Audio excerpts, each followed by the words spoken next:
Neste episódio, você vai ouvir uma das muitas histórias de Miná. Esse é um nome fictício porque a nossa personagem atua em um país do mundo muçulmano onde existe intensa perseguição religiosa. Mas como Miná nos disse, mesmo sendo um país com as fronteiras fechadas para o evangelho, isso não a impediu de ver e viver muitos milagres pelo poder do Espírito Santo. Às vezes a gente não entende, né? A palavra fala, tem alguma coisa impossível para Deus? E às vezes ele nos pede coisas que a gente não entende, mas caminhar em obediência traz transformação, né? Ou tomar o risco em obedecer. Eu tinha sido convidada, eu e 2 amigos, na verdade eu fui convidada só para traduzir. 2 amigos que vieram visitar o país, eles já tinham passado por lá antes, e eles conheciam uma família que também era minha amiga. Daí essa família ia convidar esses 2 homens para jantar, mas porque eles não falavam a língua, eles falaram, você pode vir junto? Daí eu fui junto só para traduzi-los. E a gente jantou, daí era mais ou menos 8 horas da noite, quando um dos estrangeiros falou assim, os 2 americanos, será que a gente pode ir orar pela cidade, no carro, né? Tá bom, daí a gente saiu para orar na cidade, dentro do carro, né? Porque a gente tá num país perseguido, que você não pode falar abertamente de Jesus, mas você pode orar e ninguém vai saber que você está orando dentro do carro. E desse é o objetivo, né? Só uma caminhada de oração. Daí, enquanto a gente estava dentro do carro, eu vi uma senhora com uma criança sentada na rua, sabe a senhora pedindo? E eu senti no meu coração que Deus queria que eu fosse lá orar por essa mulher, por essa criança. Claro que eu pensei, claro que não é Deus, isso, né? É claro que essa voz é da minha cabeça. Não é nem da minha cabeça, porque eu mesmo não pensaria isso. Eu pensei assim, não é de Deus isso, com certeza. E daí eu fiquei quietinha, não falei nada. De repente, o outro estrangeiro que estava dentro do carro, ele vira e fala assim, tô sentindo de Deus que a gente deveria orar por essa mulher e por aquela criança que tá na rua. Ai. Daí tá bom, né? Depois dessa, o que você vai fazer? Né? Vamos parar o carro. Mas tava os 2 estrangeiros, homens, o motorista, que era do país, e eu. Daí foi eu, a pessoa do país, e esse senhor, e o outro senhor ficou no carro parado para cuidar do carro. Daí a gente conversou com a mulher, pegou o número do telefone dela, orou por ela muito aberto. Eu orei em nome de Deus por ela, e eu vi que tinha uma pessoa parada lá, vestida muito bem, nos olhando. A hora que a gente voltou pro carro, quem tava lá? No carro de polícia. Tinha parado e tava lá esperando o resto da equipe. E daí ele nos pegou aqui o nosso passaporte. A gente não carrega passaporte lá, porque é muito fácil de ser roubado. Então a gente carrega só o xerox do passaporte. Mas ele falou assim, não, a gente precisa do seu passaporte. Daí ele nos pegou e levou pra delegacia. E daí, como já era tarde da noite e o turno dele tinha acabado, esse comandante foi embora para casa dele. Eles começaram a fazer várias perguntas, né? Começam sempre pelos homens. O que vocês estão fazendo aqui? Perguntaram, eles responderam. A hora que chegou na minha vez, porque eu sou psicóloga, as pessoas acham que tem capacidade de ler a mente das pessoas, né? Daí a hora que chegou em mim, tinha um desses soldados que tava... Sabe esse tipo de gente que percebe que o outro tá com medo e fica fazendo graça? Indo da sua cara, fazendo piadinha, etc, porque ele percebeu que eu tava com medo. Né? E você, o que você faz aqui? Né? Eu falei assim, eu sou psicóloga. Ela falou, você é psicóloga? O que você tá vendo em mim? E o que eu tô pensando? Eu tenho o Espírito Santo. E o Espírito Santo fala aos nossos corações, né? E o Espírito Santo começou a falar e eu só repeti o que eu tava ouvindo de Deus. Você tá sorrindo desse jeito, mas você é muito triste porque seu pai te trata muito mal. Ele fala coisa que machuca o seu coração profundamente. Você sofre um monte de depressão por causa do seu pai. A expressão do rapaz mudou completamente e o olho dele encheu de lágrimas. E daí ele perguntou assim, o que eu posso fazer? Você tem algum remédio que pode me ajudar a melhorar, né, nessa minha depressão?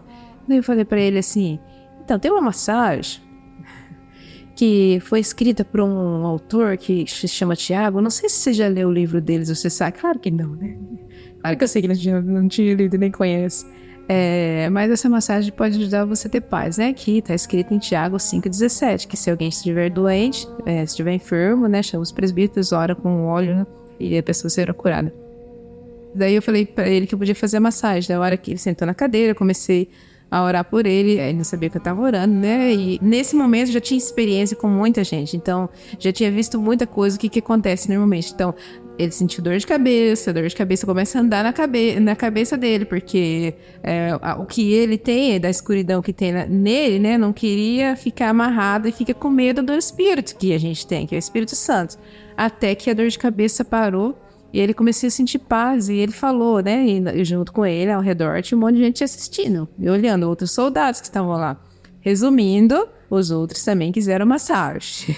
Daí eu comecei a fazer enquanto a pessoa do país voltou para buscar o nosso passaporte. E de repente chegou um comandante. O que está acontecendo aqui? É horário de trabalho? E daí fez todos eles pararem e levou nós 3 para uma outra sala. E o motorista chegou com o passaporte. E nessa outra sala, tinha um sentado no canto com o braço cruzado, com a cara fechada. A hora que a gente entrou, nada de receptivo. Ao menos o outro tava fazendo brincadeirinha, rindo da nossa cara. Mas esses não, eles eram muito mais sérios. E esse no canto, pior ainda. Eu fico com medo, a hora que eu olhei pra ele, eu baixei a cabeça, né? Aí foi a mesma coisa, começaram a perguntar. O que você faz aqui? Na hora que chegou em mim, eu falei, então, eu sou psicóloga. Daí esse que tava com o braço cruzado, com uma cara fechada, ele descruzou o braço. E ele falou assim, você é psicóloga? O que você vê em mim? E o Espírito Santo começou a falar no meu coração. Não, mas foi pior esse daí. Porque, pra mim, assim, eu não sou uma pessoa corajosa. Eu sou obediente, é diferente. Eu sou obediente, mas eu faço as coisas com medo. Mas o medo não me controla. Quem me controla é o Espírito Santo. Deus começou a falar no meu coração e eu só repeti, com a cabeça baixa. Então, as pessoas aqui, a maioria tem muito medo do Senhor, porque o Senhor é muito bravo e muito violento quando o Senhor fica com raiva. E na sua casa, você bate muito na sua esposa, você já quebrou todas essas janelas da sua casa quando você tá com raiva. E todo mundo na sua família também tem muito medo do Senhor. E ele chacoalhou a cabeça e foi olhando para os outros e falou assim, tem razão, né? E daí ele contou que ele, por 2 anos, ele tomava remédio de depressão. E daí ele perguntou para mim assim, você não tem um remédio melhor? Porque o remédio que eu tomo não me ajuda em nada. Daí eu falei assim, então, tem uma massagem? Toda séria e profissional. Eu contei sobre o autor, o Thiago, toda a mesma coisa que você fazia, né? Daí eu falei pra ele, se o senhor quiser, eu posso fazer massagem. A hora que eu comecei a fazer massagem, dor de cabeça que vem muito forte. E daí o local, a pessoa do país, ele já sabia de tudo isso. A dor dele foi muito forte. E ele começou a gritar, ai! Daí até que a dor de cabeça dele passou. E eu não sabia que ele tinha um problema de... Ele tinha estado perto de uma explosão 2 anos atrás, foi por isso que ele começou também a ficar com depressão.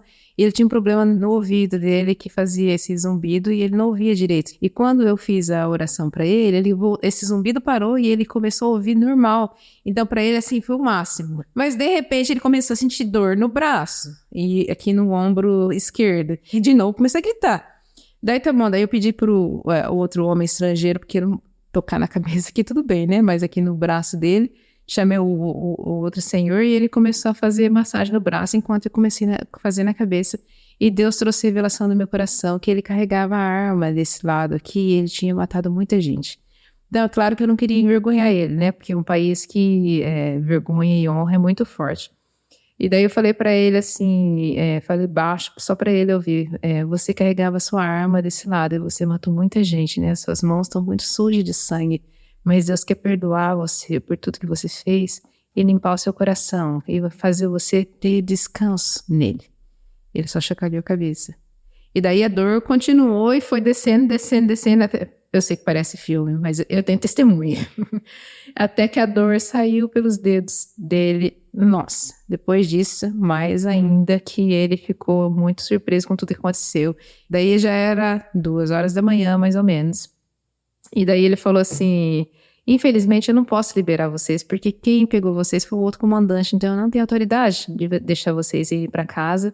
Eu tenho um quarto aqui, vou preparar um quarto para vocês. Tem só uma cama, mas daí você, que eu era a única mulher, pode dormir na cama e os outros dormem lá no chão, perto de você, assim, você não precisa ficar com medo, né, de estar aqui. Daí tá bom, ele foi, preparou, e ele falou assim, é a primeira noite que a gente não recebe ninguém, que já era 2 horas da manhã, e não teve ninguém vindo com problema, coisa assim. E ele falou assim, tá vendo essas marcas no carpete aqui, ó, é tudo sangue. Todas as noites a gente tem pessoas que vêm pra cá com problema, ou traz alguém com problema, ou esfaqueado, baleado, coisa assim.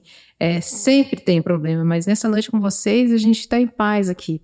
E ele falou assim, toda vez que a gente pega alguém, Eles nos amaldiçoam, eles gritam com a gente, e vocês nos trataram com tanta atenção, e ao invés de ser agressivo com a gente, você está nos ajudando. Então, para eles, amor. O amor é a melhor língua. Esse sempre tem que ser a primeira língua. Daí, tá bom, ele foi lá, preparou o quarto, já estava deitada, daí ele pensou assim, se você ficar aqui no nosso meio, e só tem homem, as pessoas vão pensar mal de você.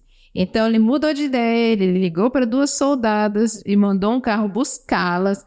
Elas vieram para me levar para um outro quarto, para dormir junto com elas no outro quarto, para que eu não ficasse mal falada no meio do povo. Daí, tá bom, aproveitei a oportunidade de estar com as outras 2, né? Conversou a noite inteira, praticamente nem dormi, tinha até banheiro no meu quarto, achei o máximo. A gente faz uma brincadeira depois que eu não tava na delegacia, a gente passou a noite numa guest house, por causa do tratamento. No outro dia de manhã, é um país pobre, né? Super pobre.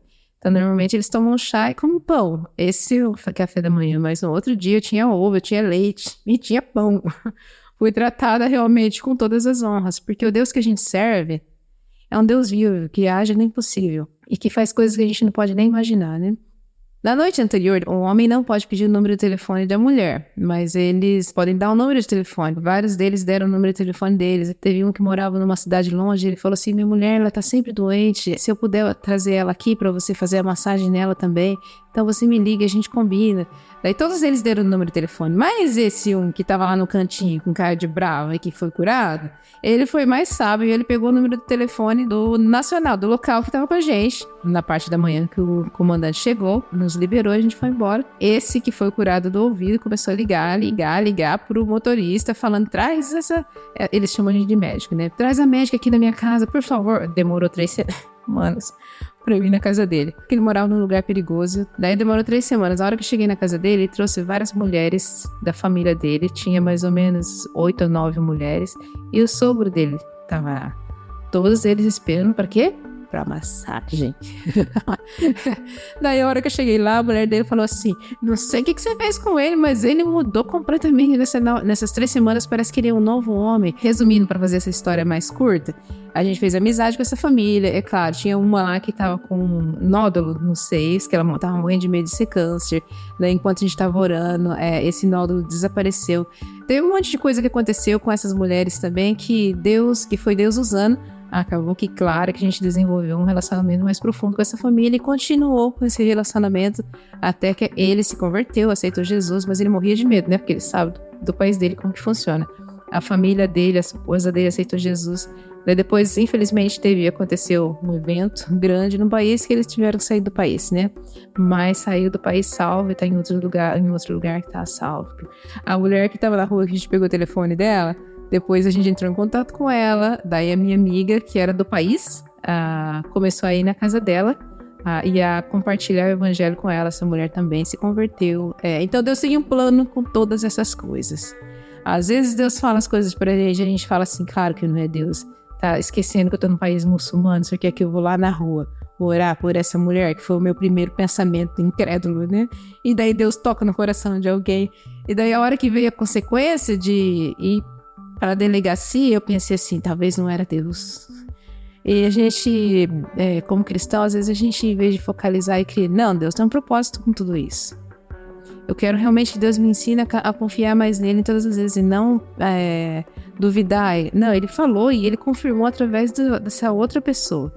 Tá, aconteceu alguma coisa que parecia ruim no meio das coisas e Deus transformou aquilo para bênção.